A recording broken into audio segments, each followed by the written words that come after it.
What's up, Buffalo fans? Today we have a lot to talk about. Several great news stories, so we're going to move quickly through each of them. Our main story is about the likely possibility that Colorado gets some great news before this weekend's Arizona State game. So, anyone here that's here for drama or negativity today, we have a quick message for you. Make this happen for the people that love to see negativity. This ain't a negative video, man. It's straight positive. And you know how we get. It's nothing but positivity this way. So make sure you like, comment, subscribe. In all seriousness, if you are not subscribed to Travis Hunter, which I'm sure many of you are, please go do that. We'll put a link in the description. He's phenomenal. Grab your popcorn, sit back, get ready, because we're going to talk about the possibility of some great news for the Buffaloes today. So the first bit of possible good news that we have comes from injured safety Shiloh Sanders. Now, during last week's game, he had this to say about his injury. Oh, the P? Sad you're not playing today, bro. I know, bro. I'm not even going to cap. I told him don't rule me out for this weekend because today I feel perfectly fine. But they said I have to go to the lab and do all the stuff and look in the microscope at my P and make sure there's no blood. But I don't know how that's going to make sure that, reflect my performance on the field. I feel it. I'm trying to play today. We're going to do a little bit of digging, and we've talked with a couple of people in Boulder to see if there have been any updates since then. And although we can't report about anything official because there are some medical hurdles that need to clear, we're hearing there's a lot of optimism and things are trending in the right direction. And there's a good chance that we hear good news in the next day or two. Don't write it down. Don't come back to me if we haven't heard things in a day or two. I'm telling you, there's optimism. There's excitement that they could get him back. Having Shiloh back will make a huge difference in that Buffalo's secondary against Arizona State. You saw the emergence of Cormani McClain last week, and he was great at times. He was really good. They need more talent out there at the defensive back, that cornerback position. Travis being out, Shiloh being out has been tough. If they get those guys back and they have Cormani playing the way he did last week against a very good USC team, the secondary is going to be nasty down the stretch. Now, the next bit of possible good news comes from injured cornerback and wide receiver Travis Hunter. Just before I get to that, I do want to give some love to our friends over at Prize Picks. Now, Prize Picks is the best way to have action on the games in states like Florida, California, Texas, Colorado, and others. Make sure that you're using the Prize Picks app. It's a game that you pick more or less for player projections. Say you want to pick the more on Shador's passing. Say you want to pick the less on Weaver's wide receiving yards because you feel like Jimmy Horn's going to go off. You pair those together and boom, you make money. Use our code, BUFFS, that's Buffs, for a 100% deposit match. We've seen dozens and dozens of you guys sign up and use this app.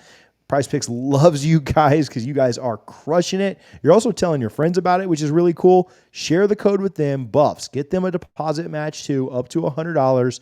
Come make some money with us this weekend. We appreciate PrizePicks for their support. All right, the good news on Travis Hunter possibly coming.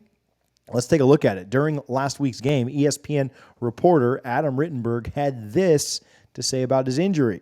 He said that obviously Travis would be missing his second game, but he did provide a little bit of optimism. Said he was hoping to return against ASU. Now, we did some digging here. And again, folks in Boulder are confident in how things are coming along. This is kind of a situation similar to Shiloh's. We can't say that things are done by any means, but we do think things are trending in the right direction. I would be pretty surprised at this point if Hunter is not back within the next 2 weeks. I'd say that Shiloh has a little bit stronger chance to come back, but keep your eyes open for later this week in what could be announced if he ends up getting cleared for at least practice. If he doesn't make it back to practice, we think it's pretty unlikely. He'd probably not even be a game time decision, maybe have some limited snaps. But if there's a chance that he gets back for practice, there's a good chance that we will see him in some capacity. Now, is he going to play 128 snaps like he did against TCU? Probably not. But just having him back out there would be huge. He was such an asset on the sideline this weekend, being really that coach on the field for the Buffs. And getting him back this weekend would be huge for their efforts against Arizona State. You guys know how nasty that secondary is. And if he was to come back, I'm not telling Coach Prime what to do. I'm not telling Coach Sean Lewis what to do. I think I'd play him almost exclusively on defense. Now, Arizona State doesn't have the most prolific offense by any means, but I love what our Buffalo's offense is looking like so far this year. And I think the offense has done a good job without Hunter there in the lineup. I think they could hold their own. I would use all of Hunter's snaps on defense to really solidify that unit. Now, again, I'm not the coach. I'm not Coach Prime. I'm not telling him what to do. It'll probably be a situation where Hunter scores 4 offensive touchdowns this week, and you guys can all come back and laugh at me in the comments and say, what were you thinking there? But that's what I would do if I was picking how I wanted to play Hunter in limited snaps this weekend. Let's send a prayer out to both Shiloh and Travis that they get back quickly.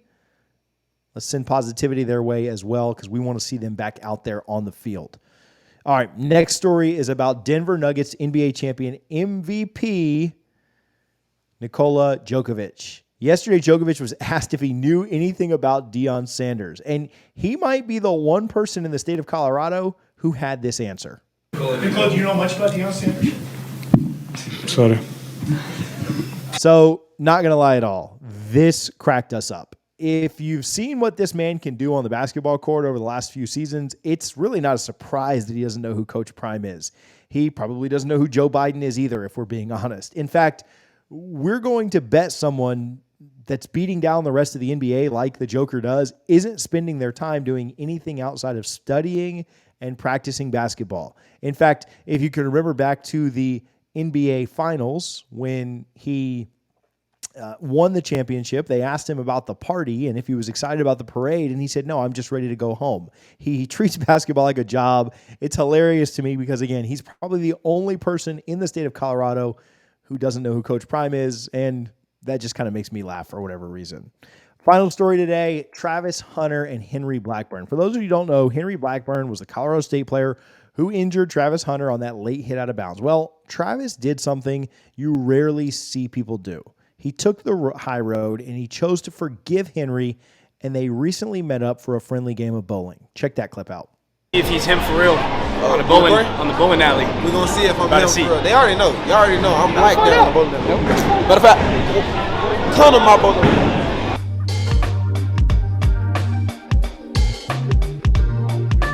Now, you guys know about this story. I'm not breaking any news. And again, if you're not subscribed to Travis already, you should be, as well as Well Off Media. They do a phenomenal job.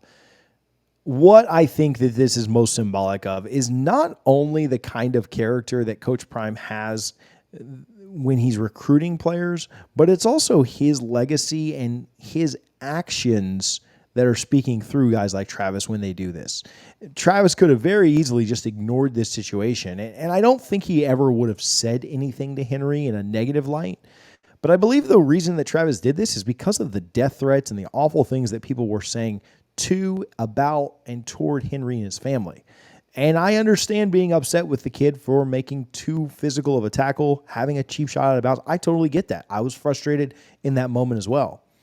But I cannot fathom sending death threats or anything like what Henry got to a kid who just played a little bit too rough. I didn't think it was malicious. I didn't think he was a bad person because he had a late hit. I've never seen anyone else say that someone was a bad person because of a late hit. And I think Travis went out of his way to show the community and show our Buffs fans and this army of supporters of Coach Prime and the program that we have that it is a lot easier to just show love. And it's a lot easier to do the right thing. And I think that's what Travis did. I'm proud of what he did with that. And again, I know I'm not breaking any news to you. I know you already knew about that Henry Blackburn situation, but we hadn't addressed it yet. We hadn't talked about it yet. And it was one of the more remarkable things that I've seen a young man do. I've seen Travis Hunter do some ridiculous things on the football field. I've seen him do ridiculous things at the high school level, now at the college level, and I expect he'll do ridiculous things in the NFL. I also think that onesie he wears is ridiculous too, in the most positive way that I can say it. But the most ridiculous thing came in a very positive way when he rose above the hate, when he rose above the animosity, and he showed love to a guy who needed it the most. Henry talked about his little kids, his brothers and sisters, being at the home, and that reminds me of my family and what I would do to protect them. And so I'm so proud of Travis for upholding Coach Prime's legacy in what he does. Thank you guys for tuning in. Thank you for watching. Thank you for hanging out with us. Thank you for all your support, and thank you for watching the Prime Time for college football.